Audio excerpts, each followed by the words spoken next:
네, 안녕하세요. 지금은 오후 주제 토론에 관한 시간입니다. 저희들이 같이 나눌 주제의 제목은 캠퍼스에서 다음 세대를 준비하라는 주제를 가지고 같이 토론하겠습니다. 각 분야에서 캠퍼스 선교를 위해서 열심히 뛰고 계신 분들을 골고루 좀 모셨습니다. 제가 먼저 소개를 하겠습니다. 맨 저쪽에 계신 분이 선교단체 간사님으로서 대학생을 지도하고 계시는 정재식 목사입니다. 박수는 나중에 주셔도 되겠습니다. 그 다음에 제 옆에 계신 분이 합동신학대학원에서 신학을 가르치고 계신 김병훈 교수님이십니다. 그 다음에 제 오른쪽에 계신 분이 계명대에서 특히 우리나라에 와 있는 중국 유학생들 사역을 아주 열심히 하고 계신 이상식 교수님이십니다. 그 다음에 맨 저쪽에 계신 분이 우석대에서 선교단체인 ESF 회장을 맡고 있는 우리 학생들을 대표해서 우리 최성민 학생이 오셨습니다. 그리고 저는 오후 토론을 좀 이렇게 잘할 수 있도록 진행을 맡은 전북대 최재철 교수입니다. 저에게 주어진 시간은 1시간 30분인데요. 발제를 3분 하시겠습니다. 그래서 각자 자기 처한 위치에서 이 캠퍼스에서 다음 세대를 준비하라는 그 주제를 가지고 각각 10분씩 아주 짧게 발표를 하겠습니다. 그리고 발표가 끝난 다음에 들어오는 질문, 우리가 지금 유튜브 생중계를 하고 있기 때문에 유튜브를 통해서 들어오는 질문, 또 저희들이 같이 의논하면서 서로 협의한 어떤 질문, 그러한 질문을 중심으로 해서 1시간 동안 토론을 진행하도록 그렇게 하겠습니다. 그러면은 제일 먼저 발제를 맡아주신 정재식 목사님 발표가 있겠습니다. 네, 마이크 나오고 있는 거죠? 예, 반갑습니다. 저는 전북지방 IVF 대표로 섬기고 있는 정재식 목사고요. 총신대학교에서 신학을 공부하고 캠퍼스 사역을 15년째 하고 있습니다. 저는 서울에서 사역을 하다가 2017년에 여기로 오게 됐는데요. 제가 이번 일들에 대한 좀 작은 발제를 하고 함께 토론을 이어가도록 하겠습니다. 제가 좀 기본적으로 나누고자 하는 거는 이제 사도행전 8장 1절로 4절에 관한 얘기인데요. 시작하도록 하겠습니다. 저희가 코로나19로 인해서 저희 사회가 많은 이제 변화를 겪고 있는데 사회적 거리두기가 일상화되고, 그리고 이제 마스크 너머로 서로의 얼굴을 보는 것이 기본이 되었습니다. 그래서 만나지 못하는 이제 언택트 시대에서 온라인으로 만나죠. 그래서 온택트라고 얘기하는데, 온택트한 만남을 가지고 뉴노멀의 이제 시간을 보내고 있습니다. 그 속에서 새로운 의미를 찾고 있고, 이제는 그것이 일반적인 사람들에게는 낯설지 않은 이제 풍경이 되었습니다. 인간은 적응의 동물이기 때문에 그 자체가 이제 어느 정도는 좀 익숙해진 것이 사실입니다. 그런데 이제 교회로 눈을 돌려보면 이제 이것이 낯설게 느껴지는데요. 왜냐하면 우리는 이제 모이기에 힘쓰는 공동체잖아요. 모이기에 힘쓰는 공동체고, 기본적으로 저희는 이제 밥상 공동체, 식탁 공동체를 또 지향하기 때문에 함께 어울리는 것이 우리의 기본적인 이제 방향인데, 함께 모이기가 꺼려지는 상황 속에서 살고 있습니다. 온라인 예배에 익숙해진 사람들은 이제 각자의 집에서 예배를 드리고요. 처음에는 이제 교회를 향한 그리움과 사모함으로 있었지만, 지금은 젊은 사람들 중심으로는 이것도 나쁘지 않다라는 생각들도 많이 하고 있습니다. 언젠가는 이런 날이 올 줄 알았지만 이렇게 빨리 올 줄은 몰랐고, 그래서 당황스러운 것이 사실입니다. 그래서 위드 코로나 시대 혹은 포스트 코로나 시대에 우리가 어떻게 주님의 몸된 교회를 세워갈 수 있을까, 그리고 우리는 이 시간을 어떻게 바라보고 해석해야 될 것인가에 대한 고민들을 가지게 됩니다. 저는 사도행전 8장이 우리에게 한 가지 힌트를 준다고 생각하는데요. 예수님이 하늘로 승천하시면서 제자들에게 주셨던 마지막 명령은 사도행전 1장 8절 말씀입니다. 오직 성령이 너희에게 임하시면 너희가 권능을 받고 예루살렘과 온 유대와 사마리아와 땅끝까지 이르러 내 증인이 되리라고 말씀하셨습니다. 초대교회는 이 말씀을 절대로 잊었을 리가 없습니다. 주님의 마지막 당부였기 때문에 초대교회 성도들은 이 말씀을 늘 기억하고 있었을 것입니다. 하지만 아이러니하게도 초대교회 이방인 선교가 어디서 시작하냐면 바로 스데반의 죽음으로부터 시작됩니다. 실제로 사도행전 8장 1절을 보면 그날에 예루살렘에 큰 박해가 일어나고 그래서 사도들 이외에는 모두 유대 지방과 사마리아 지방으로 흩어졌다라고 말합니다. 그리고 4절 말씀을 보면 흩어진 사람들이 무엇을 하고 있냐면 유대와 사마리아를 두루 돌아다니며 복음의 말씀을 전하고 있습니다. 정리하면 이런 거죠. 성령이 임하시고 하나님은 제자들에게 권능을 주셨지만 그들은 움직이지는 않았습니다. 예루살렘에 모여서 그들끼리 교제하고 그들끼리 하나님을 예배하였습니다. 물론 중요하고 필요한 일입니다. 하지만 스데반이 죽고 예루살렘 교회에 박해가 일어나자 그제서야 사람들이 흩어지기 시작한 것입니다. 그런 측면에서 초대교회 이방인 선교는 교회가 계획한 것은 아니었습니다. 오히려 살기 위해서 시작한 일인지도 모릅니다. 아마도 사람들 눈에는 어쩌다 우연히 발생한 것처럼 보일 수도 있지만 하나님의 편에서 보면 이것은 당신의 계획이었습니다. 하나님은 당신의 약속을 머리로는 알고 있지만 몸으로는 반응하지 않는 교회를 향해 선교 공동체로 탈바꿈하게 하셨습니다. 결국 스데반의 순교로 인해 예루살렘 교회는 첫 번째 선교 정책을 마련하게 되었는데 그것은 어찌 보면 살기 위해 흩어지는 것이었지만 그것은 하나님의 계획 안에 최고의 베스트 선교 정책이 될 수 있었습니다. 조심스럽지만 저는 오늘 우리의 상황도 유사하다고 생각합니다. 그동안 우리는 선교적 교회, 미셔널 처치에 대한 많은 얘기들을 했습니다. 교회의 우선적인 사명은 하나님 나라 복음을 전하는 것이고 우리는 이분법적인 사고를 경계해야 된다고 말했습니다. 왜냐하면 우리는 세상으로부터 부름받은 하나님 나라 백성일 뿐만 아니라 동시에 세상으로 보냄받은 하나님 나라 백성이기 때문입니다. 그렇기에 신앙생활이 중요한 만큼 생활신앙 또한 중요하고 복음을 말로만 전할 뿐만 아니라 삶으로 복음을 전해야 됩니다. 중요한 것은 우리가 이것을 모르고 있는 게 아니라 알고 있다는 것입니다. 오히려 알아도 너무 잘 알고 있는데 문제는 아는 것과 사는 것이 별개라는 것이었습니다. 그렇게 이제 우리는 모이는 교회에서 흩어지는 교회로 살아야 하고 지금까지는 누군가가 우리에게 밥을 먹여줬다면 이제는 스스로 밥을 짓고 스스로 밥을 먹어야 합니다. 이것이 교회의 본질이고 우리가 존재하는 이유입니다. 그런 측면에서 자료집 28페이지를 보시면 제가 하나의 그림을 만들어 놨는데요. 제가 이제 이거를 이제 코 세 가지의 단어로 한번 정리를 해봤습니다. 저희가 앞으로 이 그림을 중요하게 인식하고 살아야 된다고 저는 학생들에게 가르치는데 첫 번째 코는 교회의 핵심 가치 코어 밸류로서 예수 그리스도의 십자가입니다.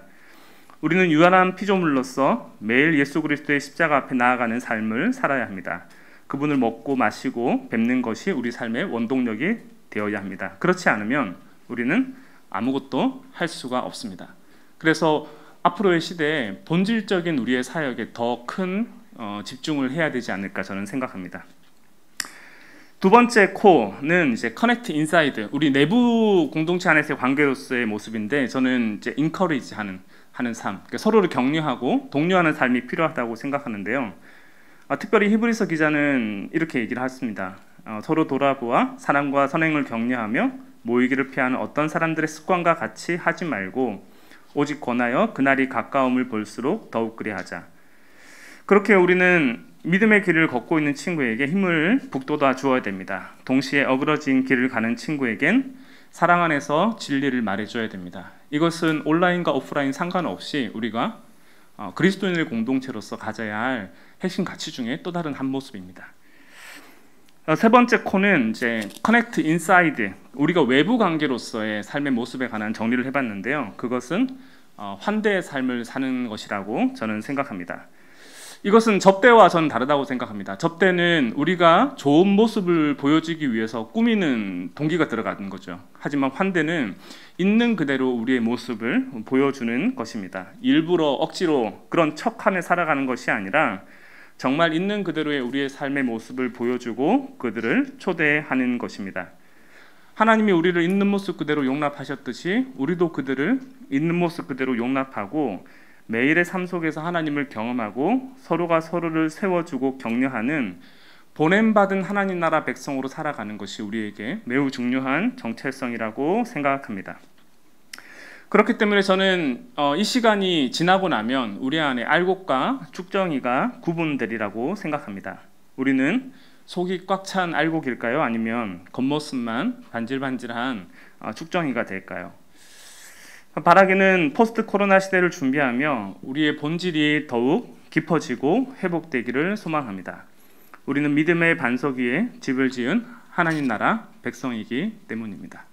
네, 여기까지 우선적으로 제 발제를 마치도록 하겠습니다. 네, 들어주셔서 감사합니다.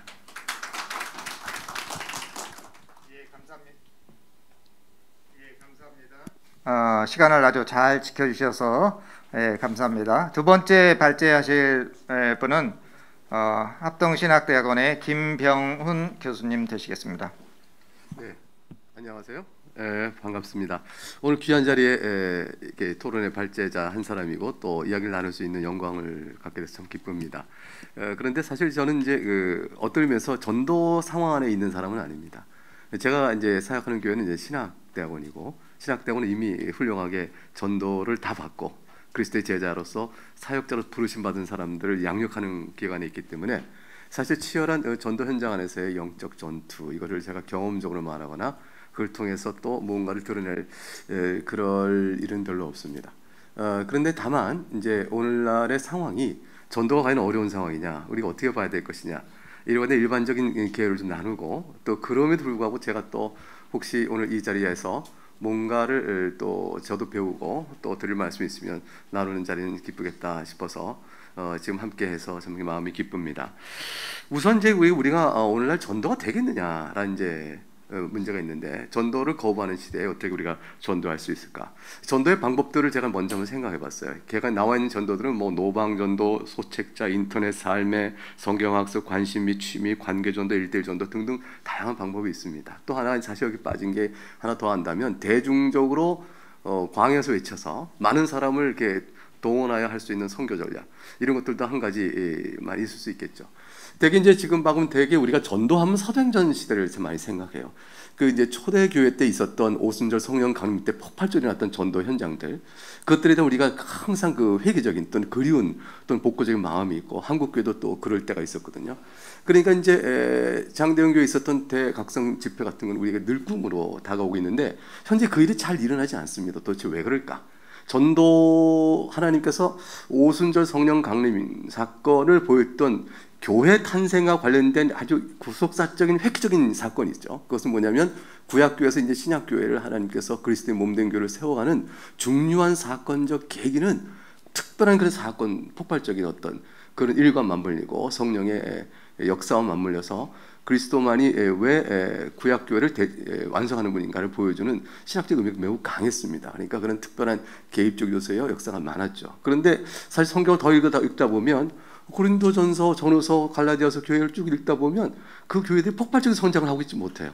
고린도 교회의 그 영적 상황 속에서, 또는 요한계시록 올라가게 되면 7개 쭉 나오는데 다들 고난과 압박을 받는 상황 속에서 이게 변절하냐 신앙을 지켜가느냐, 이런 식의 심각한 갈등, 히브리서에 나타나는 문제는 배도의 사건까지 위협적으로 드러나는 상황이 되어지고, 그러니까 결국은 그 초대교회 때 사도들 시대의 말미에 이미 이제 속사도 시대나 교부 시대를 넘어오게 되면 이미 이제 교회는 우리가 알고 있는 일반적 교회처럼 세상 속에 있는 교회로 남아 있는 것이죠. 거기서 이제 폭발적으로 사도행전 역사가 일어나지 않고 있는 겁니다.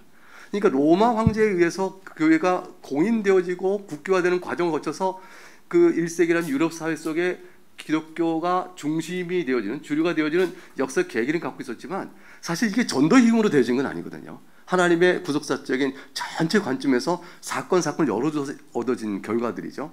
따라서 이제 이 전도가 과거에는 그렇게 폭발적으로 됐는데 지금 우리에게 나타나고 있지 않다라는 식의 좌절, 낙심, 이렇게 될 필요가 없다는 것이죠. 원래 교회는 세상 속에서 특별히 어려운 시기에서 이렇게 조금씩 얻어오거나, 또 하나님의 은혜가 있으면 조금 더 활발하게 일어나거나, 이런 다양한 모습이 있어 왔었지요. 우리는 대각성 시대를 또 우리가 그려봅니다. 이제 그 대각성 시대 유명한 전도자에서 폭발적으로 한 번씩 이렇게 각성이 일어나는 시대를 생각해 보지만, 그것이 항상 그렇지 못한 것이죠. 어느 시점에 있다가 다시 또 평범한 우리가 알고 있는 교회 형태로 또 돌아가게 되어집니다. 그러니까 하나님께서 한 번씩은 사용하시는 것 같아요. 그런데 우리의 관심사는 그런 시기의 전도는 걱정이 없어요. 사용하시는 종으로 인하여 이루어진 사건들이기 때문에 하나님의 일하심이 눈에 확 보입니다. 특별하게 이례적으로 일어나는 사건들이죠. 그런데 그런 사건 속에서도 여전히 보통의 교회 안에서 복음을 전하며 세속사회와 싸워가는 그런 교회의 노력은 지속적으로 계속 있어 왔어요. 그래서 우리가 오늘 겪고 있는 한국 사회에서의 복음 전도의 상황은 사실은 그런 흐름 안에서의 계속적인 위치에 있는 것이지, 우리가 한국교회가 과거에 누려왔던 폭발적 성장이 다시 또 있기를 바라는 마음으로 시대가 흘러갈 것인가, 이 부분에서는 우리로서는 말하기 좀 어렵다. 근데 이제 우리가 할 수 있는 부분은 이런 세속화되는 사회 속에서 어떻게 복음을 전할까, 이제 그 가능성이 있을까, 이런 거에 대한 이제 우리의 이해를 좀 정리해보는 일들이 좀 필요하겠다고 생각합니다. 이게 이제 저는 생각해 볼 때 과거의 2000년 교회사 속에서 교회는 항상 제일 중요한 전도와 개종의 방법은 결국은 1대1과 관계 전도였다. 예, 이거를 이제 말씀을 좀 드리고 싶어요. 그래서 이제 첫 번째 슬라이드 뒤에서 그 다음 나온 게 1대1 관계 전도와 제자 훈련의 전도 효과가 굉장히 필요하다. 이제 우리 제임스 케네디 목사님 전도 폭발 그걸 쭉 운동을 하셨는데, 이제 그분이 자신 말씀이에요. 너무 흥미롭고 사실적인 가능성이지만 참 재미가 있어요. 날마다 1,500명 영혼을 구원할 수 있다면 얼마나 대단한 전도겠어요. 근데 그래봐야 전 세계 영혼을 모두 구하는 데 필요한 시간이 무려 10,000년이 넘어가요. 그런데 1년에 한 사람을 구원하고 구원받은 2사람이 다시 또 한 사람씩 1년에 또 전도하고 그 4사람이 또 하고, 그래서 2의 n승분의 기하급수적인 상황을 넘어가게 되면 참 재밌는 게 2의 32승이면 42억이 넘어갑니다. 43억이 되는 거죠. 2의 32승이라고 32년이라는 걸 의미하잖아요. 1년에 한 번씩 이렇게 해나간다고 했을 때 이걸 제일 잘하는 게 뭐냐면 신천지잖아요. 사실은 이게 이단적인 입장에 있는 분들은 철저히 제자훈련과 관계전도 안에서 성장을 해왔습니다. 우리는 신천지가 도대체 빠른 시간 내에 그 세월에 어떻게 그렇게 많은 수를 증가했는지, 그것도 젊은이 대상으로. 근데 방법은 딱 이거 하나였어요. 1대1 관계전도였습니다. 1대1 관계전도를 위해서 모든 상황을 의도적이고 계획적으로 만들지언정 그거를 해나가는 일에 주저하지 않았던 것이죠. 그거는 어디 다른 데도 마찬가지예요. 여호와 증인도 마찬가지고요. 몰몬교도 하면도 마찬가지예요. 이들은 정통교회나 사회로부터 항상 소외된 존재들이기 때문에 자신들을 드러내고 하기보다는 관계 위에 서 있지 않으면 전도 자체가 되지 않는 단체들이죠. 그러다 보니까 그 관계 전도를 나가는데 뜻밖의 생명력 있게 오래 지속돼 갑니다. 지금까지도 계속 버티고 있게 되어지는 것이죠. 근데 우리가 그 전도의 능력과 역량을 어떤 면에서 좀 잃어버렸다.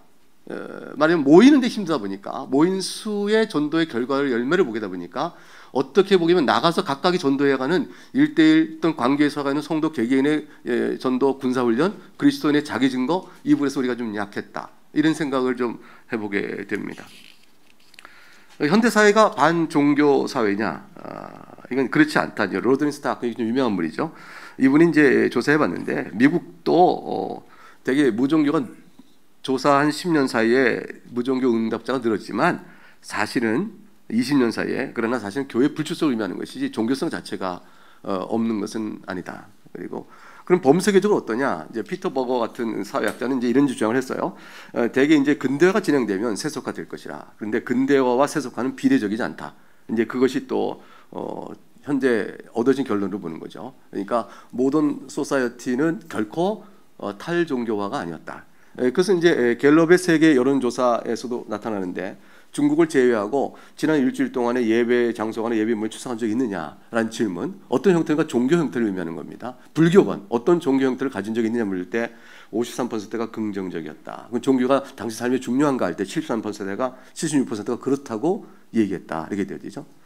결국 이제 하나님 존재에 대한 질문을 해서 무신론적인 답변을 얻어낸 결과는 엄밀한 의미에서 사실 사람은요 다 하나님께서 타락 이후에 남겨진 종교 흔적과 그 마음의 신성의 흔적들이 있기 때문에 부인할 수 없는 생명과 영혼에 대한 관심사가 있습니다. 그래서 엄밀한 의미에서 철저한 독단적 무신론자라는 사람은 이게 그렇게 10% 넘는 일은 없고 4% 정도로 되게 평가된다고 통계적인 여기를 로든 스타크가 제시했죠.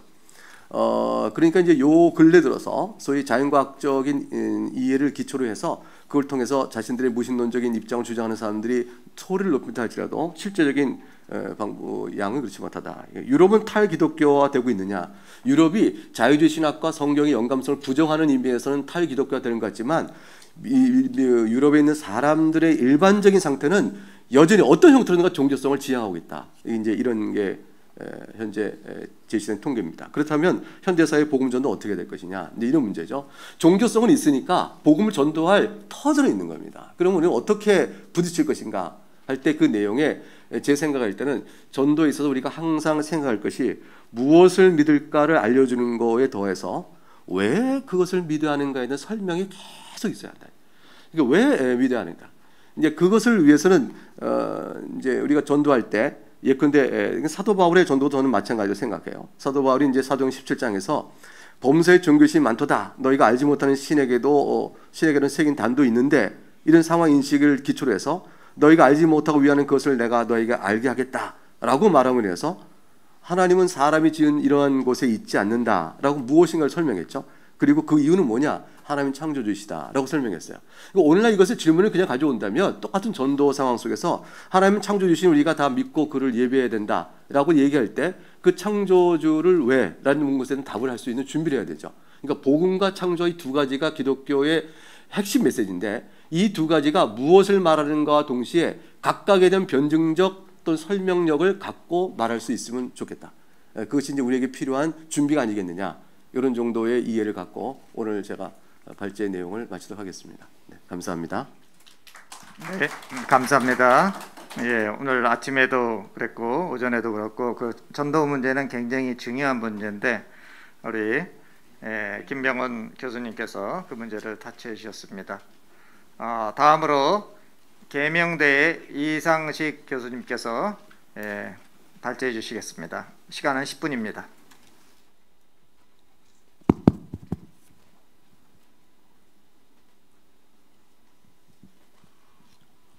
여러분들 이번 35회 전국 교수 선교대회는 아마 수십 년이 흐르고 난 뒤에 되돌아보며 평가할 때 역사적으로 상당히 의미 있는 그런 대회로 남을 것을 저는 이번 대회를 참석을 하면서 개인적으로 생각을 하게 됩니다. 왜 그런가 하면은 지금 이번 코로나 사태 이전에 34차 대회와 그리고 코로나 사태 이후에 35차 대회는 상당히 다른 형태의 대회가 될 텐데 오늘 이 자리는 코로나 사태 이후에 첫 걸음을 떼는 상당히 중요한 대회인데 대회 참석하면서 대회 관계자 여러분들께서 정말 기도 많이 하시고 이렇게 열심히 헌신적으로 준비를 하셨구나 이런 생각을 하면서 관계자 여러분들께 깊은 감사의 말씀을 드립니다. 앞에 정동영 목사님께서 그런 말씀을 하셨습니다. 이제 골든타임 5년 남았습니다. 그 이야기를 딱 듣는 순간 제가 평상시에도 그 생각을 안 했던 것은 아닙니다만은 저한테 가슴에 탁 그 말씀이 다가왔어요. 다가오면서 앞으로 참 내가 오늘 기도하는 대로 참 남은 5년 남지 않은 시간을 살아야 되겠구나 라는 그런 생각을 하게 됩니다. 화면을 좀 보여주시죠. 저는 불신자 가정에서 태어났습니다. 이 자리에 이렇게 앉아서 이런 사례를 발표할 것이라고는 과거에는 전혀 상상할 수가 없었어요. 근데 여러분 보시다시피 2018년도에 한국 세계 선교협의회 KWMA입니다. 선교단체 모두를 아우르는 우리 한국의 선교를 대표하는 단체죠.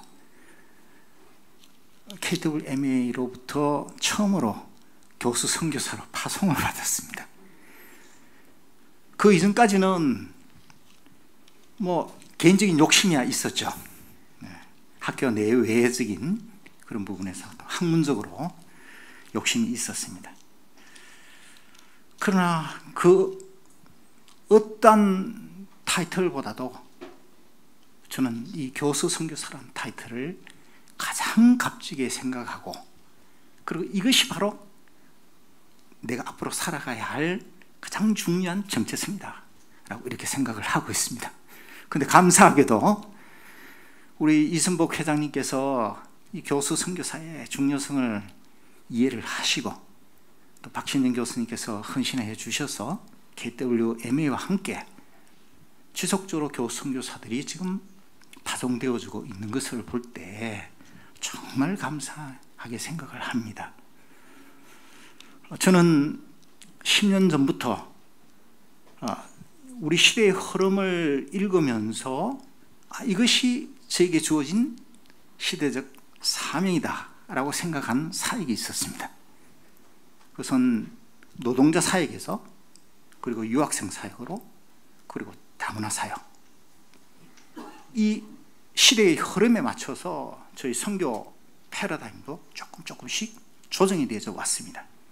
오늘 여러분들께 말씀드릴 내용은 대학 교수님들이시니까 유학생 선교에 포커스를 맞춰서 간략하게 제가 정인된 정인의 삶을 여러분들에게 보고 드리도록 하겠습니다.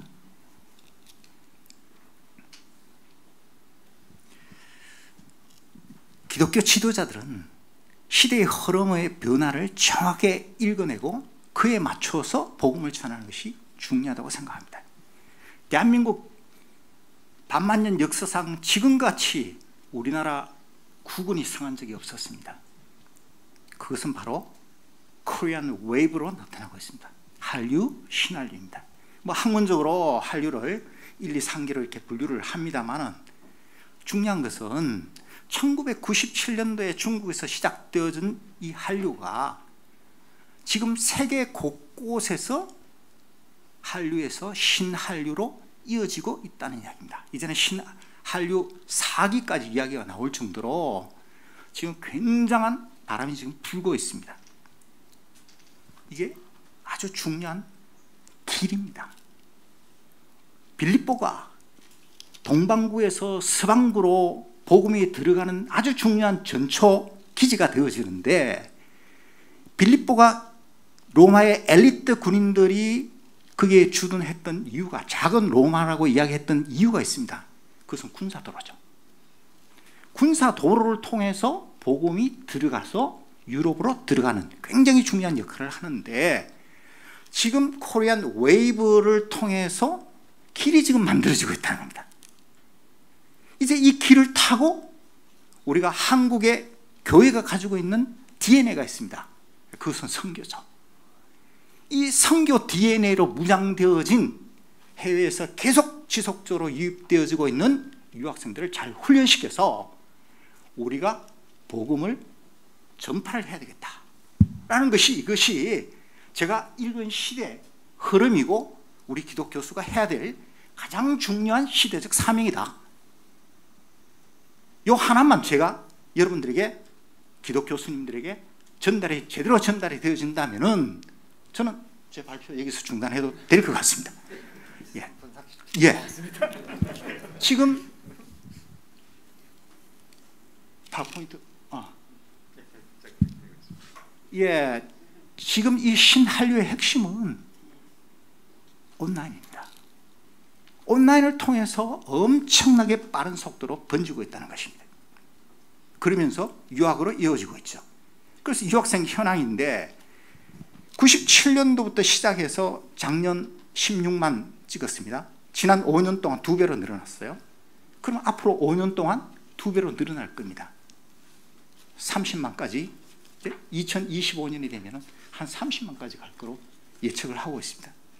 그런데 이것이 여기서 5년으로 끝나는 것이 아니고, 대중문화는 중독 효과가 있기 때문에 나이가 들었어도 한류의 이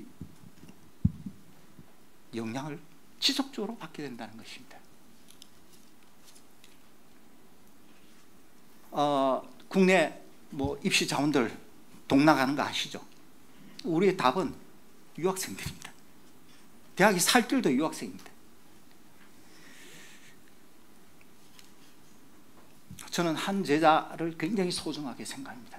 한 영혼을 제대로 키우면은 보시다시피 한 영혼을 키우니까 어머니를 전도하게 되고 그 다음에 그 아이를 전도하게 돼서 가정을 구원하는 첫 제자의 이야기입니다. 계명대학교에서 학생들을 지도하다가 한 선교사님을 만나고 미국 교회를 만나서 견세라는 프로젝트를 시작합니다. 한 3회 시작하다가 동서대학교 빌려가지고 견세를 한 3회 했는데 아주 은혜롭게 잘 끝났습니다. 참석자들이 거의 대부분의 결신을 하는 이런 결과를 거두게 됩니다. 표정이 바뀝니다. 그리고 난 뒤에 대구 경북 지역의 타대학 교수님들이 이거 함께 사역하십시다. 2011년도에 차이스타로 발전을 하게 됩니다. 글로벌 리더십 캠프라고 이렇게 이야기를 합니다. 한 400명 정도 참석합니다. 사역자들도 대부분 다 참석하죠. 이게 이제 부산 지역까지 확대가 됐습니다. 영남 차이스타가 됐습니다. 이 모델은 연합 모델입니다. 교수 선교회가 그냥 깃발만 잡고 있으면 돼요. 그러면 사역자들을 모여서 행사를 주관을 합니다. 지역교회가 후원을 하죠. 온전한 연합이 이루어지는 그런 연합 모델입니다. 연합을 하게 되면 개인이 할 수 있는 것보다 훨씬 많은 것들을 할 수가 있습니다. 제일 처음에 계명대학교에서 시작했던 이 프로젝트가 대구 경북으로 영남으로, 그리고 이것이 싱가포르 차이스타로, 최근에는 이탈리아 차이스타로 확산이 되어집니다. 그 다음에 중국 유학생뿐만 아니라 몽골 학생들을 위한 몽스타, 인도네시아 학생들을 위한 인스타, 러시아 학생들을 위한 러스타로 확대되어집니다. 이게 하나님 나라 아니겠습니까? 겨자씨와 같은 하나님 나라 아니겠습니까? 한 영혼이 중요합니다. 한 영혼을 키웠더니만 우리 학교에서 차이스타 이후에 파라처치가 만들어졌는데 지도자가 됩니다. 성장해서 제가 중국 유학생 부서 시작해가지고 사역자가 필요해서 그 제자를 초청을 했습니다. 사역자로 목사 안수를 받았습니다. 지금은 이 진샤밍이라는 한족입니다. 10년 전에 기독 넌크리스찬이었죠. 이제는 소수민족 선교를 위해서 선교사로 우리 교회에서 파송을 했습니다. 지금 코로나 때문에 못 들어가고 있는데, 한 영혼이 중요합니다. 한 영혼이. 그래서 이번에 이 이야기만 하고 마치겠습니다. 그러면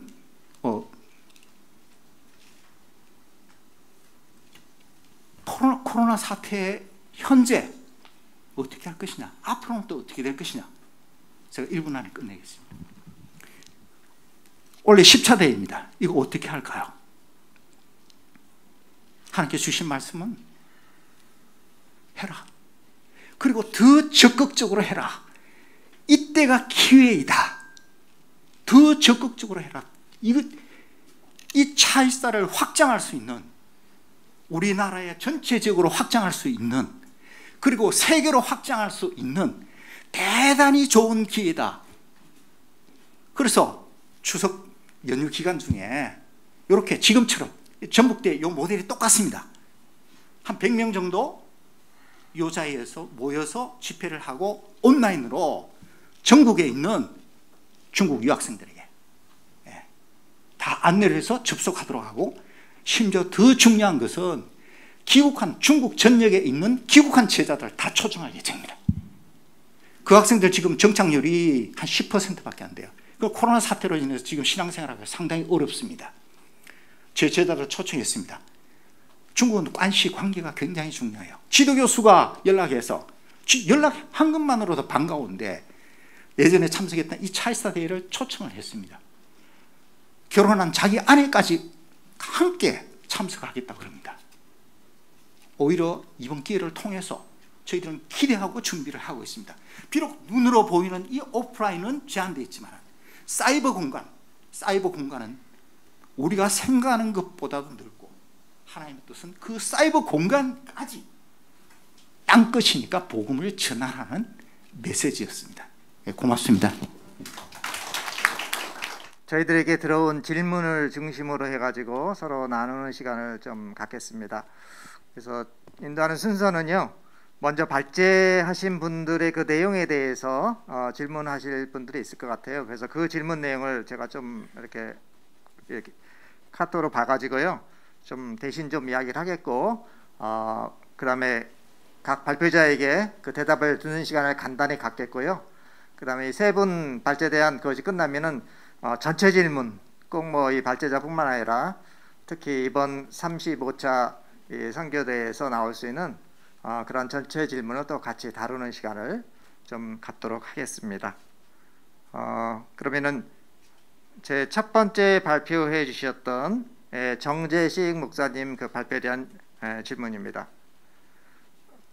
그 발표 제일 마지막에 알곡과 쭉정이라는 말씀을 하셨습니다.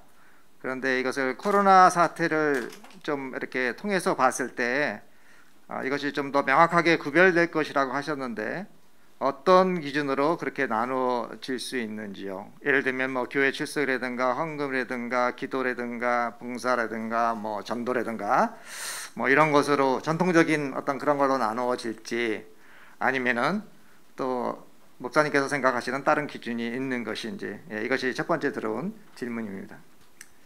네, 그 기준은 사람들마다 중요하게 여기는 건 다 다르잖아요. 그래서 어떤 기준을 하나의 이렇게 가치 척도의 판단으로 두기는 어려울 것 같아요. 그런데 분명한 거는 그 예수님이 자기 안에 내 안에 있는 자는 열매를 맺을 거라고 하셨고, 그리고 열매를 보아 그를 알리라라고 하셨잖아요. 근데 제가 포스트 코로나 시대를 바라보면서 이제 알곡과 쭉정이가 구분될 거라고 얘기했던 것은 제가 그림에서 세 가지를 얘기했잖아요. 첫 번째는 이제 예수 그리스도와 인격적인 관계, 우리의 코어 밸류로서의 모습인데 이게 나 스스로도 할 수 있는가? 이게 되게 중요한 기준이 될 것 같아요.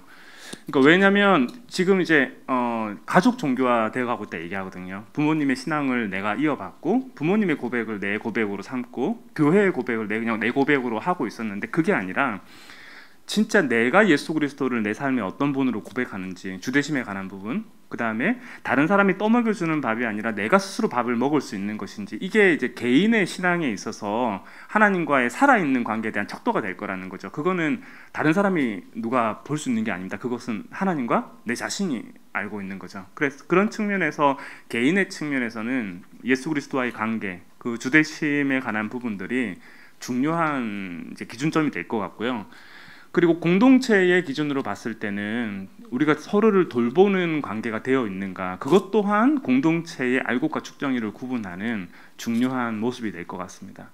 정말 코로나 때문에 사실 못 모이는 건 모든 교회들이 마찬가지죠. 하지만 못 모인다고 해서 연락을 못하는 건 아니거든요. 서로의 삶에 관심이 없는 것도 아니고 누구든지 도울 수는 있습니다. 그런데 그것이 교회 안에서의 하나의 어떤 정기적인 모임 때문에 내가 그걸 참석했던 것이 아니라 정말 우리가 서로를 사랑하고 돌보고 격려하고 어그러진 길을 가는 분들에게는 바른 길로 돌아올 수 있게 해주고, 그러니까 그런 부분들이 지금 일어나고 있느냐, 그게 일어나고 있다면 살아남을 수 있는 거죠. 하지만 그게 지금 일어나지 않는데 나중에는 가능할 거야, 저는 그렇게 생각되지는 않는 것 같아요. 그래서 그런 측면에서 코로나가 우리 공동체 그리고 개인이 가지고 있는 영적인 어떤 온도계가 될 수 있지 않을까라는 생각들을 좀 가지게 됩니다. 네, 감사합니다. 오늘 그 두 분께서 발표해 주시면서 선교적 교회라는 말씀을 사용하셨어요. 미셔널 처치라는 말을 사용하셨는데 조금 전에 특강해 주신 황성은 목사님도 사용해 주셨고 발제해 주신 이상식 교수님도 그런 선교적 교회라는 말씀을 하셨는데 제가 이제 그걸 들을 때 그분들이 생각하는 것은 선교를 중심으로 하는, 즉 전도를 좀 중심으로 놓는 교회를 그런 선교적 교회라고 이렇게 말씀하신 걸로 알고 있는데, 그러나 정재식 목사님께서 말씀하셨을 때 그 선교적 교회는 그건 또 아닌 것 같아요. 예, 그래서 그 둘 차이가 뭔지, 전통적인 교회론하고 또 선교적 교회론, 이것이 목사님 생각할 때 어떻게 차이가 있는지 좀 설명해 주십시오. 네, 제가 얘기 드리는 뭐 선교적 교회론이라는 것이 미셔널 처치, 이게 뭐 기존의 어떤 전통 교회론이 잘못되었다, 저는 그 얘기를 하는 게 아니고요. 오히려 전통 교회 안에 선교적 교회론의 가치와 방향이 담겨져 있습니다. 실제로 저희가 제가 이제 교수님 앞에서 제가 이런 얘기를 하는 것이 좀 그렇지만 교회 안에서 사실은 이제 교회 두 가지의 이중 정체성을 얘기를 할 때 하나는 우리가 에클레시아 해중 교회로서 모이는 것을 지향하고 동시에 디아스포라 나가는 이 두 가지의 이중 정체성이 같이 있는 거죠. 그래서 예수 그리스도께서 우리에게 너희는 세상의 빛과 소금이라고 얘기했지 교회의 빛과 소금이 아니거든요. 그런 측면에서 우리에게 이중 정체성이 있고 그리고 사도 베드로도 하나님이 우리를 왕 같은 제사장, 거룩한 나라 그렇게 불렀을 때 너희끼리 잘 먹고 잘 살아라가 아니라 우리를 어둠 가운데 불러내신 이의 아름다운 덕을 선전하기 위해 우리를 부르셨다라는 거죠. 근데 제가 선교적 교회라고 얘기를 할 때 이제 사역의 현장에서 왜 이런 얘기를 하냐면 실제 현장에서는 학생들이 세상에 나가기가 두려워서 교회든 선교단체든 안에 개토 들어오는 친구들이 있습니다. 근데 그것이 정말 주님이 원하신 모습일까? 저는 그것은 아니라고 생각해요. 오히려 우리가 한쪽의 측면으로 기울여져 있다면, 시소의 한쪽의 측면으로 기울여져 있다면 그것에 대해서 반대로 다시 힘을 기울여야 된다는 측면에서 우리가 세상으로부터 부름받았지만 동시에 세상으로 보냄받은 미셔널 처치에 대한 이거를 강조를 해야 된다라고 생각을 하는 거고, 제가 생각하는 중요한 가치 중에 하나는 그 실리콘밸리에서 그런 스타트업 기업들이 그런 얘기를 하죠. 한 사람이 그 기업 전체의 가치와 정신을 담고 있다. 근데 저는 그것이 교회도 마찬가지라고 생각합니다. 교회는 건물이 아니라 단지 건물이 아니라 우리 한 명 한 명이 예수 그리스도의 살아있는 성전이기 때문에 우리가 그리스도의 몸을 대변하고 살아있는 성전으로서 보여줘야 되는 공동체라고 생각합니다. 특별히 이제 코로나 시대에 인구의 절반이 코로나 블루를 겪고 있다라고 얘기를 하잖아요. 이제 그런 측면에서 주님이 우리에게 오라고도 말씀하셨지만 또 동시에 가라고 놔두고 합니다. 그런 측면에서 이웃의 필요들, 어떤 필요들이 있는지, 내 주변에 있는 사람들이 어떤 처지에 놓여져 있는지 그들의 필요를 자세히 관찰하고 그리고 그들을 돕기 위해 우리가 무엇을 할 수 있을 것인지, 그것이 단지 나의 힘에서 나오는 것이 아니라 하나님의 부르신 것 말씀 안에서 이것들이 점검되고 그 길을 찾아가는 것이 중요한 모습이라고 생각합니다. 그런 측면에서 제가 선교적 교회, 미셔널 처치에 관한 얘기들을 학생들에게 강조하고 있다고 생각해 주시면 감사하겠습니다. 네, 목사님이 또 그 발표 가운데서 제일 마지막 부분에 환대라는 말씀을 하셨어요. 환대. 그것은 사랑이란 말하고도 거의 뭐 비슷한 것 같기는 한데 왜 환대라는 말씀을 하셨는지 그걸 조금 더 설명해 주셨으면 고맙겠습니다. 네, 이건 뭐 짧게 좀 답을 하도록 하겠습니다. 그 앞서서 이제 교수님도 로든 스타크의 얘기를 하셨지만 사실은 이제 전염병 팬데믹 상황 속에서 기독교인들이 했던 어떤 중요한 역할들에 대해서 너무 잘 알고 계실 거고, 그리고 초대교회와 기독교인들이 가지고 있는 정신 중에 하나도 누군가를 환대하고 받아주고 용납하는 것이 가장 큰 특징 중에 하나였습니다. 제가 이제 환대를 이제 얘기를 하는 것 중에 하나가 뭐냐면, 우리가 이제 복음 전도 선교라는 얘기를 할 때 저는 조금은 저희가 이제 그 시선을 조금 달리 해야 될 필요가 있다고 생각하는데, 어떤 거냐면 사람을 대할 때 그 사람을 목적 중심으로 대할 때는 그거는 사람들은 안다고 생각해요. 내가 너를 변화시키기 위해서, 내가 너에게 복음을 전하기 위해서 사람에게 접근하는 것이 아니라 내가 너를 정말 사랑해서, 너도 나와 같이 하나님의 형상으로 지어진 존재이고 우리가 살아가는 세상 속에서의 어떤 가치와 목적과 우리의 인생의 길에 대해서 그거를 설명해 주는 이제 동반자로 살아갈 때 여정사고를 얘기하는 거죠. 그런 측면에서 계획을 가지고 목적 중심으로 접근하느냐와 정말 있는 모습 그대로 그들을 사랑하는 마음으로 다가가는 것은 저는 다르다고 생각합니다. 그런데 환대라는 것을 얘기할 때 저도 이것도 앞서서 얘기했던 미셔널 처치와 같은 개념이라고 생각하는데요.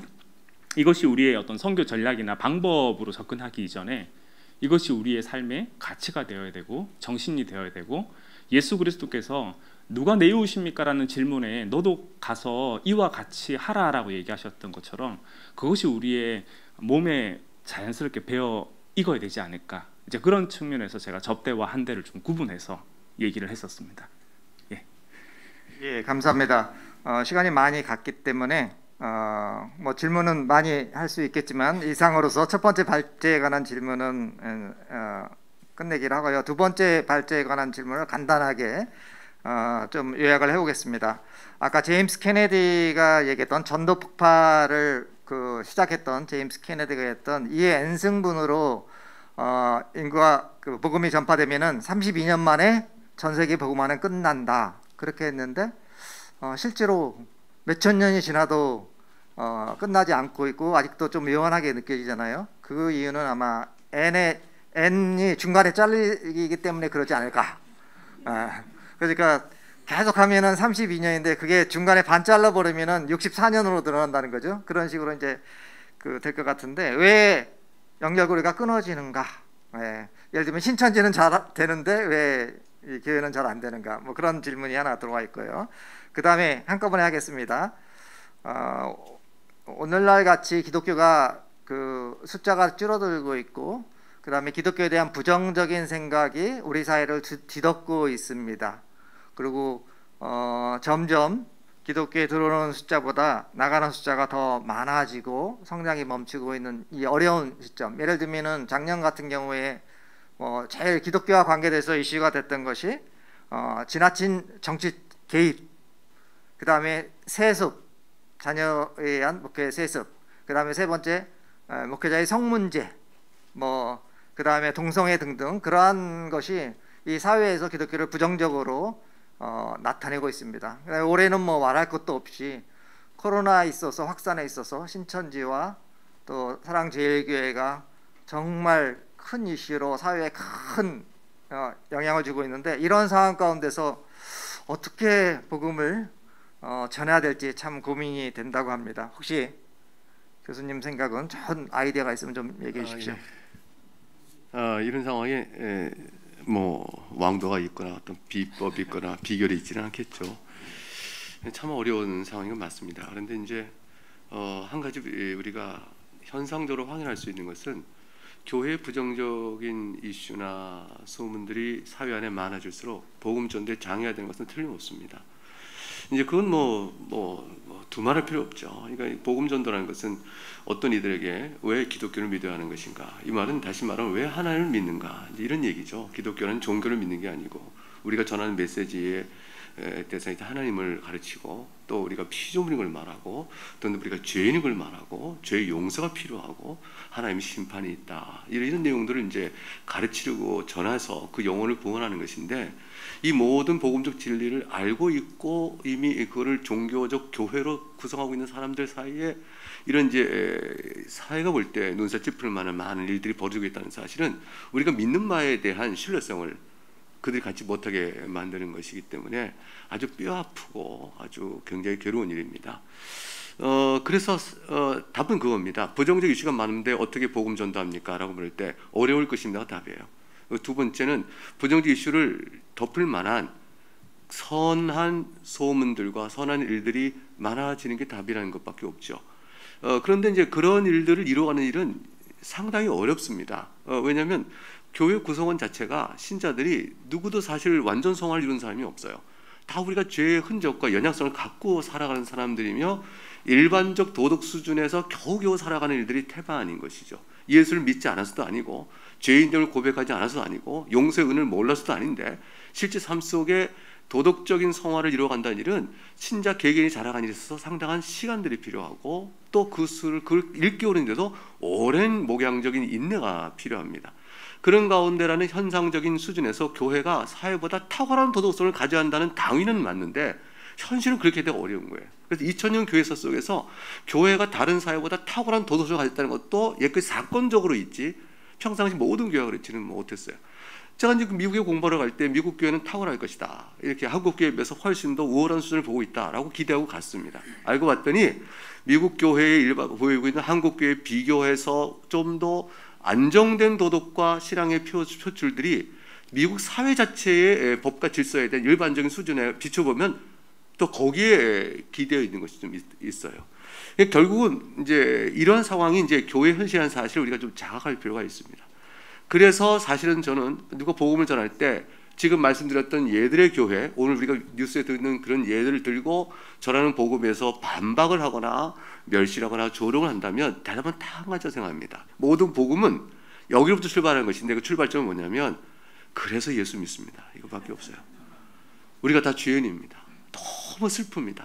이것이 교회 안에서 일어났다는 것이 너무 슬픕니다.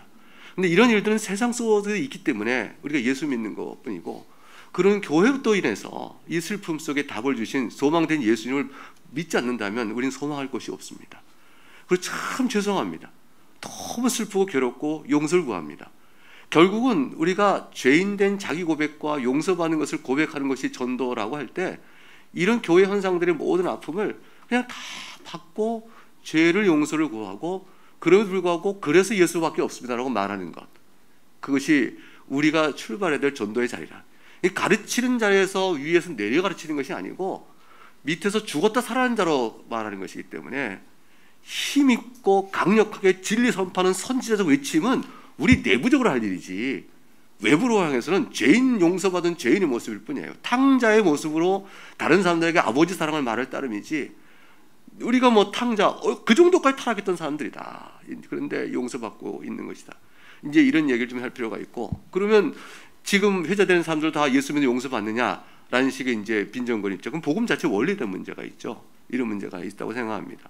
말씀하신 이제 첫 번째 질문 속에서 이해 N승분의 일이 진행됐다면 벌써 복음 전됐을 텐데 이거 어떻게 된 거냐, 이제 이런 말씀 드릴 때 두 가지예요. 하나는 진리에 대한 확신과 그다음에 진리를 담아 살아가는 삶의 성화 부분입니다. 그런데 또 이 삶의 성화는 도덕적 성화이지만 또 한 부분은 복음 전도는 사명적 소명이거든요. 그런데 우리가 사명을 갖고 도덕적으로 성화를 이루며 무엇을 믿고 있는가 진리에 대한 분명한 인식, 이 세 가지가 있으면 나가서 일하면서 이 N승분이 벌어질 텐데, 사실은 이건 산술적 가능성이기 때문에 꿈이고, 또 오늘도 이래야 될 이유는 설명하지만, 그러나 안 되는 게 현실이죠. 그러나 이건 왜 이 N승을 얘기했느냐, 희망이 있다는 거죠. 또 방법이 없는 것도 아니다. 그러니 우리가 사기를 놓치지 말고 낙심하고 절망하지 말고 이 시대에도 일할 사람은 일하는 것이다. 이제 이것이죠. 그래서 교회적 상황이 우리를 그냥 낙심시킬 필요는 없습니다. 죄송하고 무릎 꿇고 그러나 복음을 전해 당신도 삽니다, 이 얘기를 하는 그런 기본적 입장을 우리가 가지면 되지 않겠나. 가슴 아프고 속이 상합니다. 그러나 다 같은 문제지만 그렇게 나갈 수 있지 않겠나. 이런 간단한 대답을 감사합니다. 교수님 드립니다. 교수님 말씀을 이렇게 들으면서 우리가 고백할 수밖에 없는 것이, 참으로 우리는 죄인이고, 특히 코로나 사태에 있어서 정말 변명할 수 없는, 물론 그분들과 생각과 다르고 태도도 다르고 뭐 다 다르다 할지라도 어쨌든 기독교회라는 이름으로 이 사회에 이렇게 커다란 문제를 일으키고 피해를 주고 있다는 것에 대해서 기독인 한 사람으로서, 또 우리 기독인 공동체로서 우리 모두 참으로 죄송하게 생각하고, 그거에 대해서 정말 뭐라고 할 말이 없습니다. 죄송합니다. 이상식 교수님 발제에 대한 질문이 들어왔는데요.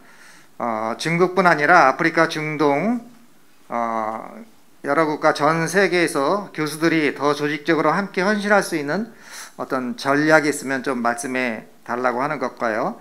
그 다음에 아까 집회를 같이 좀 이렇게 계획하셨는데 방역에 좀 어려움이 된다고 이렇게 보내셨네요. 그래서 방역 차원을 어떻게 할 것인지 굉장히 실질적인 질문이 들어왔습니다. 이상식 교수님 말씀해 주시죠.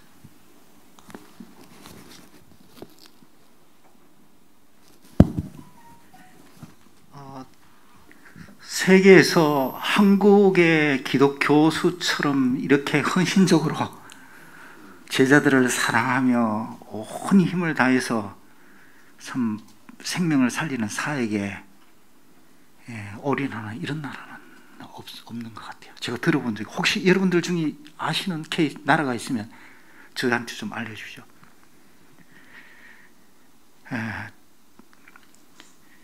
지금 중국에서 한 2년 전에 중국의 종교법이 이제 개정이 되면서 규제가 굉장히 심해졌습니다. 그렇지만 중국은 지금 굉장한 잠재력을, 성교의 잠재력을 가지고 있는 나라입니다.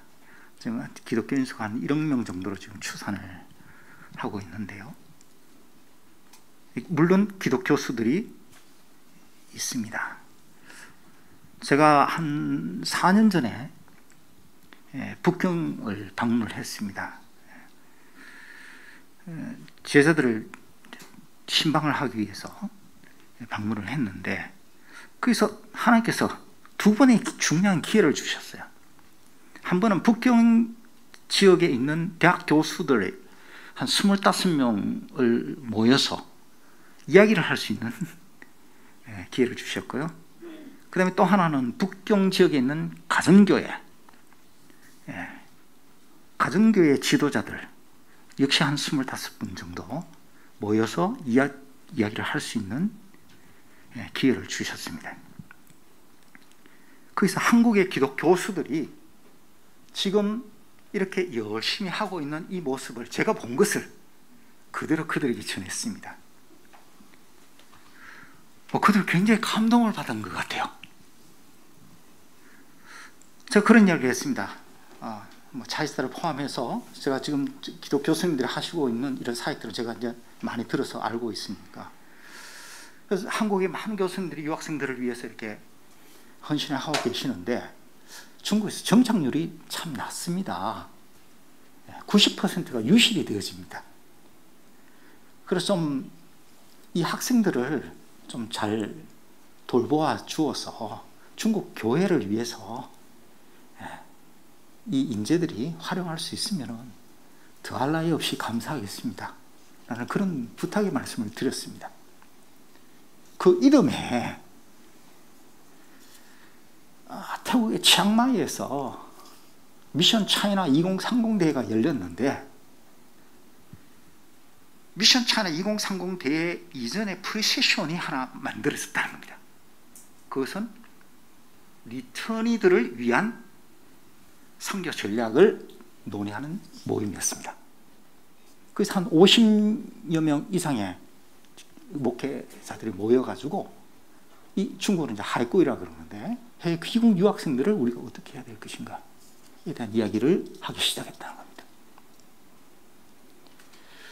한국에서 기독 교수님들이 이렇게 하고 있는 이것은 전 세계가 하나의 시스템으로 움직입니다.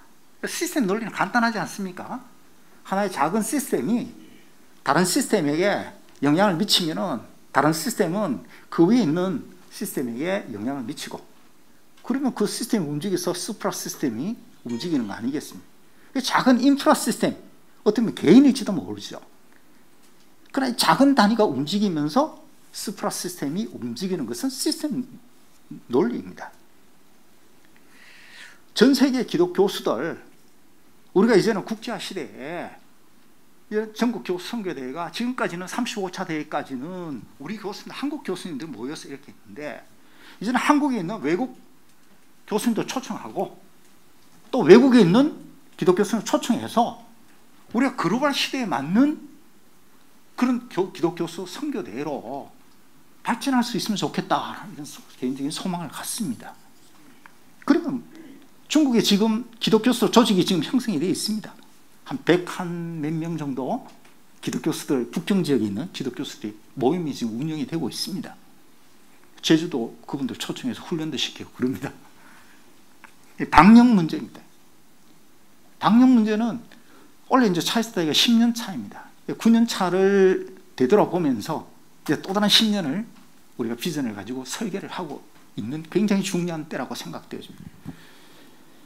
9차 대회까지 전체적으로 묶어서 이렇게 네이밍을 한다면은 아날로그 시대의 유학생 선교 대회였다, 이렇게 이야기를 할 수가 있겠습니다. 앞으로 10년은 그 이유는 어떻게 될 것이냐, 디지털 시대의 선교 전략으로 바뀌어야 된다. 하나님의 말씀은 바뀌지 않습니다. 그러나 선교의 전통은 시대에 맞게 창의적으로 바뀔 필요가 있다. 그렇다면 방역의 문제는 아날로그 시대에 우리가 모여서 집회할 때는 이게 방역이 문제가 될 수 있지만은 디지털 시대야 온라인을 통해서 우리가 대회를 충분히 치를 수 있으니까 지금과 같이 방역의 문제는 우리가 크게 근심을 안 해도 되겠다라는 그런 생각을 하게 됩니다. 방역의 문제는 지금 우리가 이렇게 하고 있는 것이 하나의 모델이 될 수도 있을 것 같습니다. 예, 감사합니다.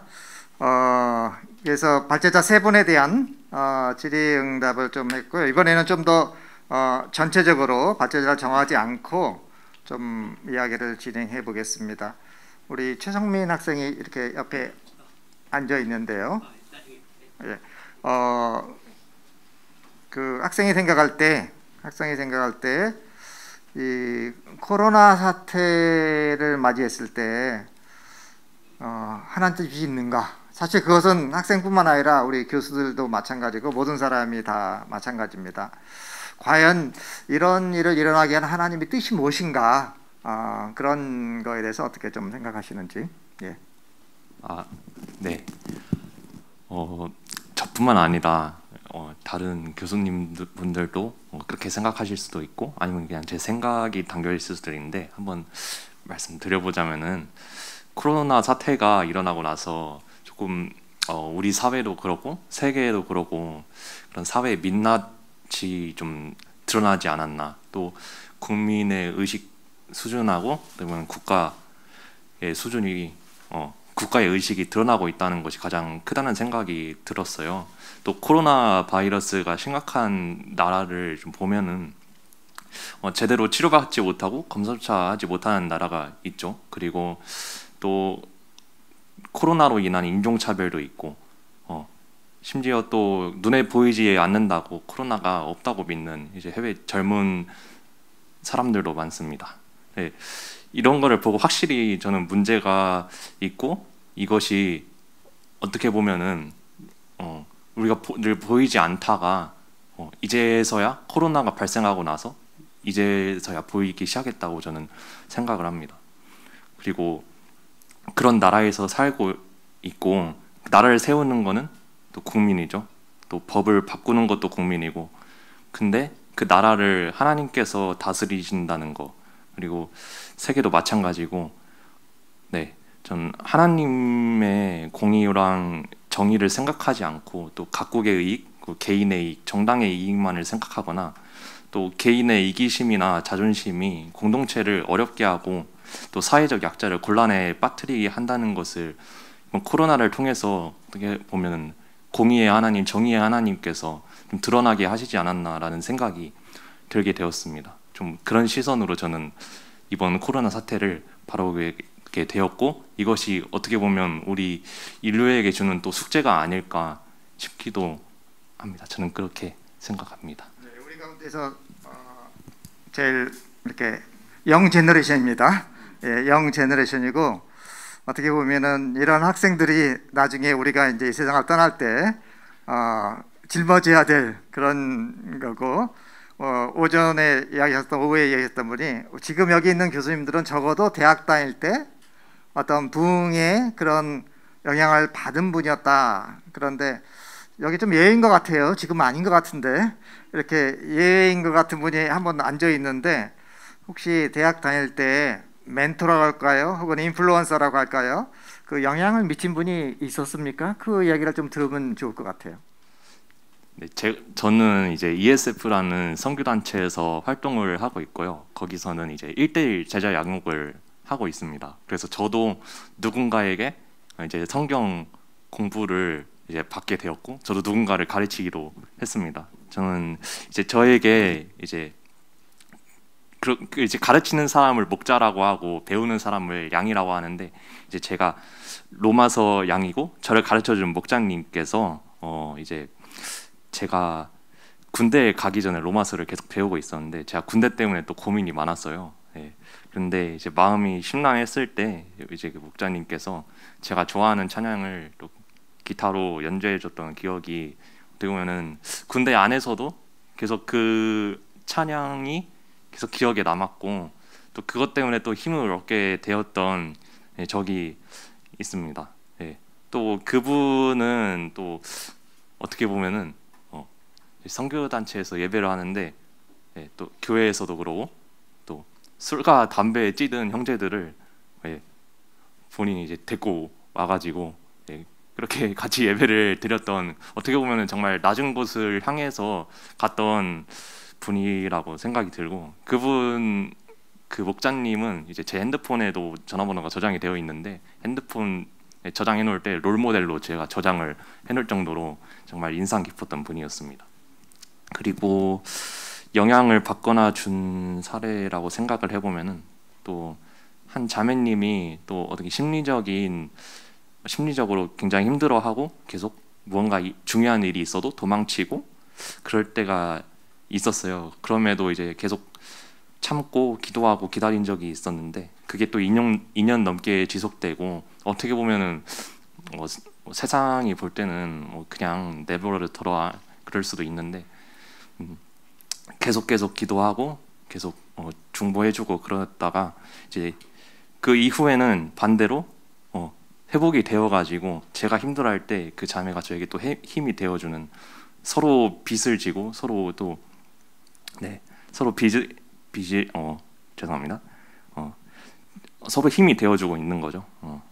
어떻게 보면은 예수님께 우리가 빚지고 있다고 생각되듯이 이런 목자님도 그러고 그 자매도 그러고, 좀 예수님을 제 눈으로 직접 볼 수는 없지만은 예수님을 닮은 사람이 늘 우리 곁에 있다는 생각이 들고, 그렇기 때문에 또 부흥이라는 것도 누군가가 낮은 곳으로 나아갈 때 생기는 것이 아닌가라는 생각이 또 이런 멘토를 통해서도 보이게 된 것 같습니다. 감사합니다. 예, 감사합니다. 우리 삶에서도 우리가 정년퇴임했을 때 우리를 그렇게 기억해주는 학생이 있으면 참 좋을 것 같습니다. 그래서 제자훈련 하라고 하는 것이고 한 사람을 중히 여기라고 하는 것 같습니다. 시간이 얼마 안 남았기 때문에 이 질문은 꼭 드리고 싶다. 이제 그 질문인데요. 지금 코로나 시대를 맞이해서 사람끼리 만날 수도 없고 접촉할 수도 없고 이 제약이 굉장히 많습니다. 그럼에도 불구하고 복음은 전해져야 되고 하나님 나라는 확장해야 되는데 어느 때보다도 창의적인 접근 방식이 많이 필요한 때입니다. 이때 우리 앞에 계신 분들이나 뭐 플로어에 계신 분도 참여해도 괜찮겠습니다. 좀 아까 발표할 때 조금씩 빠진 어떤 창의적인 방법이 있으시면은 좀 간단하게 말씀해 주셨으면 고맙겠습니다. 저쪽 그다음에 말씀하셨으니까 이상식 교수님 뭐 잠깐 아주 1, 2분 내로 말씀해 주시고 그다음에 또 이렇게 하겠습니다. 역병 2000년 역사에서 역병을 통해서 하나님이 주시는 메시지가 있었습니다. 아까 두 분께서 인용한 로드니 스탁 종교사회학자죠. 능클찬입니다. 1996년도에 굉장히 중요한 책을 하나 발간을 합니다. The Rise of Christianity라고 그래서 아실 거예요, 그죠? 어떻게 300년이라는 짧은 시간 안에 변방에 있던 예수 메시아 운동이 로마 제국에 들어가서 기독교의 국교로 됐네요. 313년에. 라는 이 본질적인 질문을 던집니다. 그러면서 이 종교사회학자가 역사적으로 그리고 사회과학적으로 인구학적으로 이 문제를 아주 깊이 있게 파고 들어가요. 그렇게 두꺼운 책은 아닌데 그걸 통해서 하나님의 뜻이 코로나 사태에 하나님의 뜻이 여기에 있었구나. 저는 그거를 최근에 깨달았어요. 그게 뭔가 하면은 165년도에 251년도에 두 차례 천년도와 홍역이 돌면서 로마 제국의 인구 절반이 죽어버립니다. 이때 의사도 도망가고 심지어 이방 종교의 사제도 신전을 버리고 도망을 다 가요. 근데 기독교인들이 답을 알고 참을성 있게 수프를 줍니다. 간호를 합니다. 거기서 많은 개종자가 나타나게 돼요. 그게 핵심입니다. 사랑의 실천이었죠. 사랑의 실천. 두 번째로 14세기 흑사병이 돌았죠. 그 다음에 1918년도에 스페인 독감이 돌았습니다. 어마어마한 인구가 죽었습니다. 흑사병 때는 한 1억 명 정도 죽었다고 이야기해요. 세계 인구 20%가. 스페인 독감 때는 5천만 명이 죽었다고 그럽니다. 여러분 잘 아시다시피 이 흑사병은 굉장히 중요한 우리 세계사의 흐름을 바꾸게 됩니다. 농노가 급감하면서 봉건제도가 무너지게 되고, 그리고 도시화가 시작이 되고, 르네상스의 바로크 예술이 꽃을 피게 됩니다. 교회 가면은 구원을 받을 수 있겠지. 성전에 몰려들어서 천지창조의 그 아름다운 바로크 예술을 보게 됩니다. 1918년도에 스페인 독감을 통해서 세계 제1차 대전이 종전되어지는 아주 중요한 요인이 되어지죠. 그러면서 산업화가 본격적으로 이루어지고 미국이 산업화를 급속하게 추진하면서 산업 패권 국가가 되는 것입니다. 이 코로나 사태를 통해 가지고 그럼 우리 세계적으로 지금 어떤 일이 일어날까? 예전에 도시화와 산업화와 같은 이런 놀라운 일들이 일어날 것이다. 우리 이렇게 예측을 할 수 있다. 그것은 무엇입니까? 여러분 지금 현재 경험하고 있죠. 4차 산업혁명입니다. 이제 4차 산업혁명에 한국은 완전히 4차 산업혁명에 들어가 버렸습니다. 예, 4차 산업혁명에 들어가면서 이제 한국은 아까 말씀드렸죠. 코리안 웨이브를 통해서 세계의 문화의 길을 만들고, 그걸 통해서 태권도처럼 세계 태권도 태권도를 통해서 복음을 전하는 것처럼 우리 좋은 샘플을 보여준 겁니다. 그래서 우리 이 문화의 길을 타고, 열광하는 문화의 길을 타고 SNS를 통해서, 방송통신 매체를 통해서 이제는 한국의 엄청난 이 선교 이 자원들을 빅데이터로 만들어가지고 우리 한국의 K미션을 위한 포털을 만들자고요. K미션을 위한 포털. 구글과 같은 K미션을 위한 특별한 목적을 위한 넷플릭스와 같은 유튜버 같은 이런 아주 K미션을 위한 포털을 한번 우리 기독교 성교회가 만들 수 있지 않겠느냐. 그렇지, 다 링크하는 거죠. 교수 성교회가 중심이 돼서 모든 엄청난 성교 자원들 지금 쏟아지고 있습니다. 이것을 우리가 하나의 멋진 판을 우리 기독교 성교들이 교수님들 만들 수 있도록, 바로 창의성을 강조하는 여러분들이지 않습니까? 새 시대에 맞는 창의적인 성교 모델을 만들자. 그래서 저는 이 자리를 빌어서 제가 제안합니다. 우리 교성계가 K미션 포털 TF팀을 만들어 가지고 우리 멋지게 한번 성교, 하나님 마음을 속 시원하게 할 수 있는 그런 성교 모델을 우리가 한번 만들어 보자는 것을 제안합니다. 네, 감사합니다. 예, 다음 선교대회는 포털을 통해서 아마 이루어질 것 같습니다. 예, 감사합니다. 예, 그다음에 이병훈 교수님, 예, 시간을 좀 간단하게 창조적인 코로나 시대에 있어서 어떤 대처 방안, 그에 대해서 생각하시는 것이 있으면 좀 말씀해 주십시오.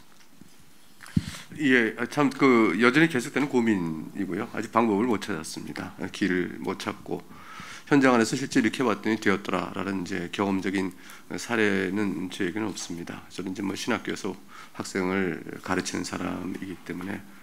다만 이제 이 점은 생각합니다. 이제 제가 이제 생각하는 관점 항상 이제 교회를 보고 있거든요. 그리고 이제 목사님들 보고 있죠.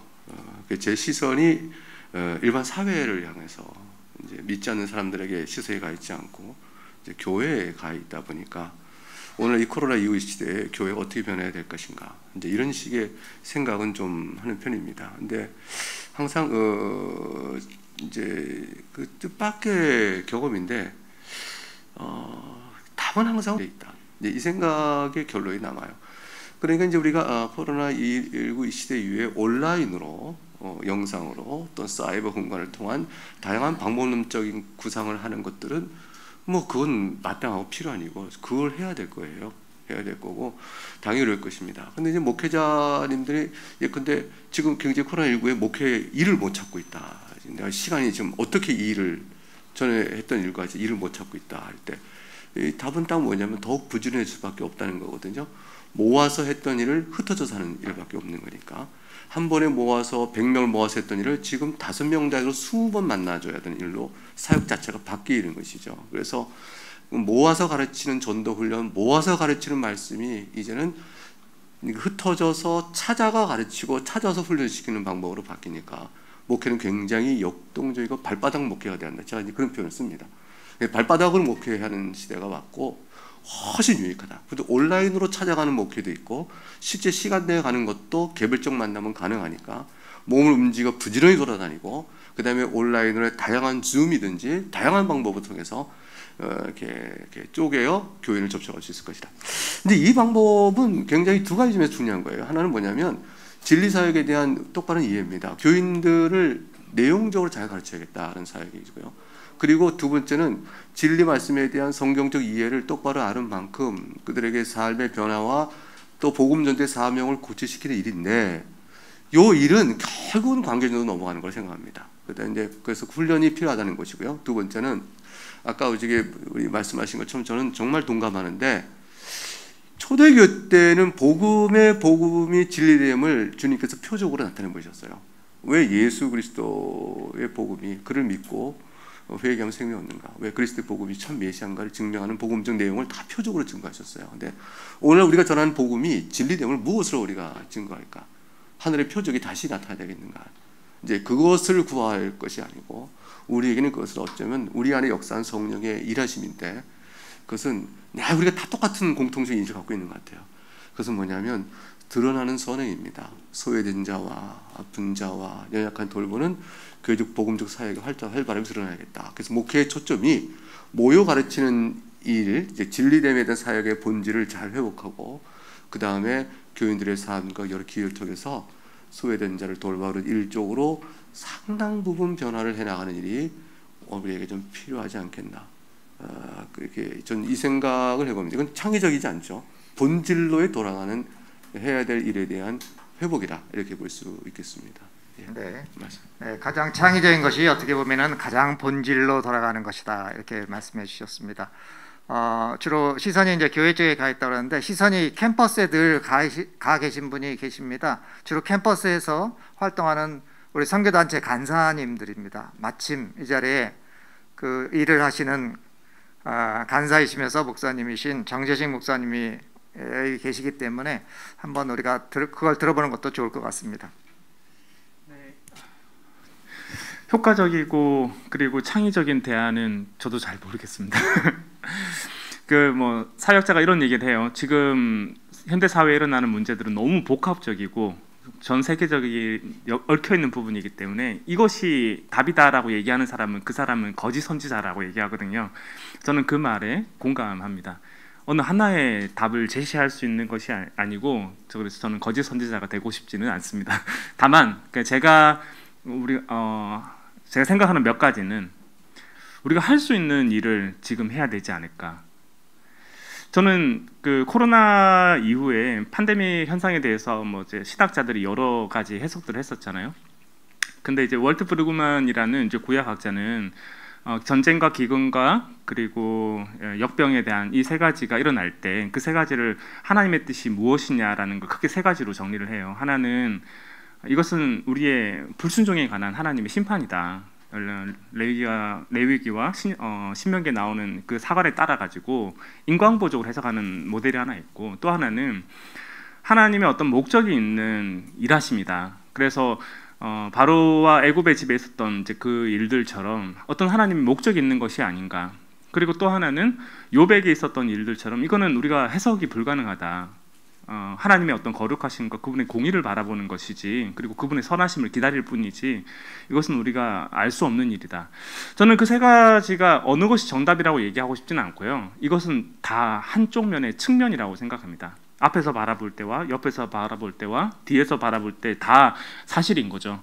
그런 측면에서 어느 한 가지가 아니라 모든 것을 다 해야 된다고 생각합니다. 우리가 지나온 삶에 대한 회개와 그리고 하나님의 일하심에 대한 기다림과 그 속에서 다시 춤출 때까지 하나님이 우리 가운데 생명 주시고 그 선한 일들을 기다릴 때까지 연대하고 동역하는 일들, 이 모든 것이 우리가 지금 해야 될 일이 아닌가. 그래서 do the next right thing, 다음 옳은 일을 하라고 얘기를 하는데, 그것을 찾는 것이 우리의 삶의 현장에서 가장 중요하다고 생각하고요. 그리고 그 두 번째는 단순해져야 된다고 생각해요.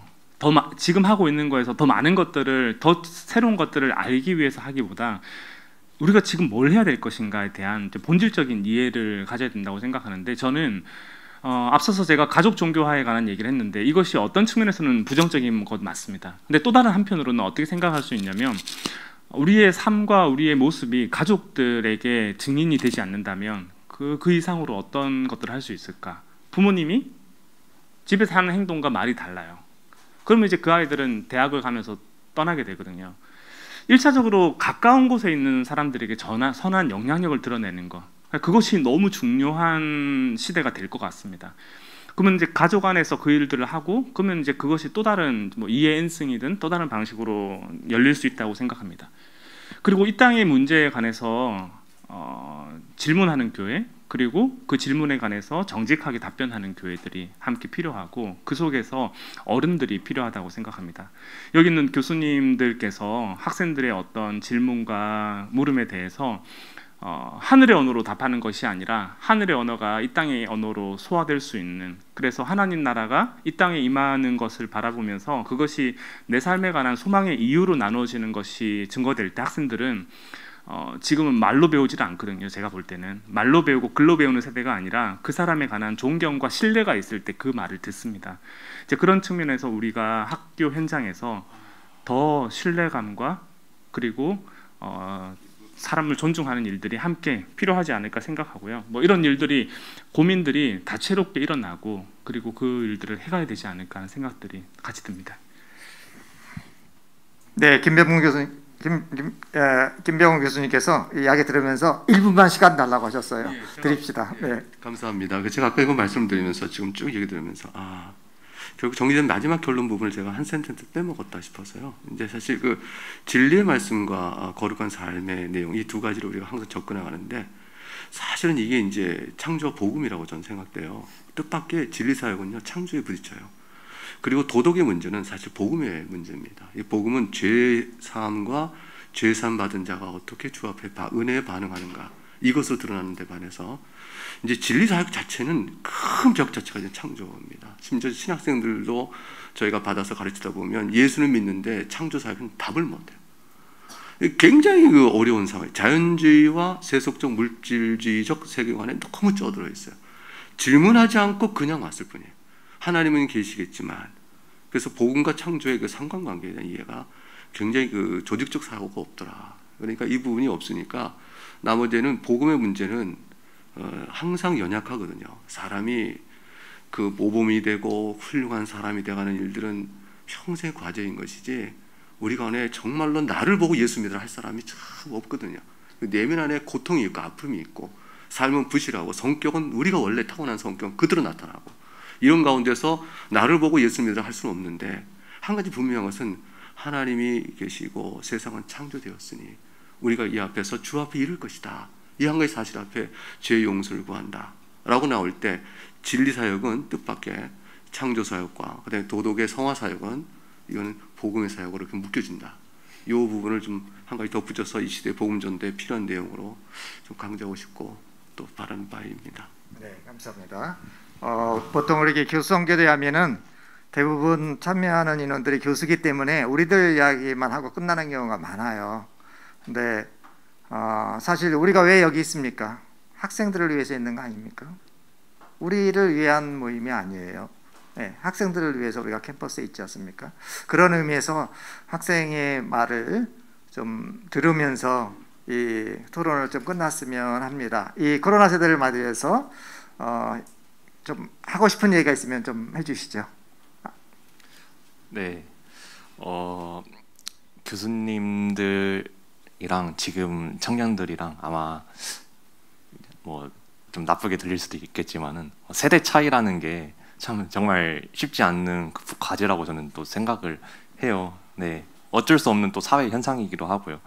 네, 그래서 요즘 청년들이 에너지를 어디다 쓰고 있느냐면은 생계랑 취업 걱정하는데 다 쓰고 있고, 또 에너지가 남으면은 좀 안 좋은 것들에도 많이 쓰잖아요. 뭐 멀티미디어, 요즘 스마트폰도 많이 발달해가지고 그럼 또 좋지 않은 것들을 또 많이 접할 수 있는 시대인데, 그런데 또 에너지를 많이 쏟고 있다고 생각합니다.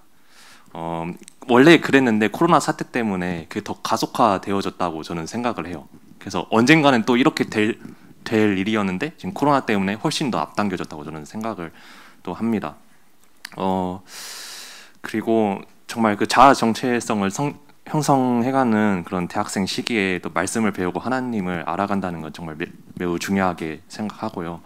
그래서 사실 부탁 아니면 저도 해야 되는 일이지만은 어떻게 보면은 지금 대학생들에게 필요한 것이 선교하고 전도할 때 필요한 것이 뭐냐고 생각이 되냐면은 제 주변에 있는 그냥 학생들 다 보면은 재미도 있어야 되고 공감도 있어야 되고 좀 말씀도 꼭 있어야 된다고 생각을 해요.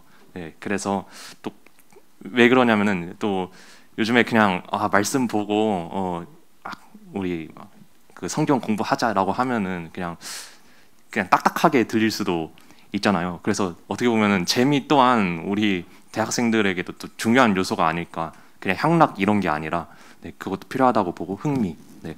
공감이라는 거는 어떻게 보면은 참 코로나 블루라는 말도 지금 생겨났는데 참 마음이 공허한 학생도 있고 그냥 제 들어온 선교단체에 들어온 학생들 말 들어보면 어떻게 해서 들어오게 됐냐라고 하면은 밥 먹을 사람이 없어서 들어왔다. 그냥 친구가 없어서 그냥 혼자 있는 게 너무 싫어서 들어왔다. 이런 학생들도 꽤 있거든요.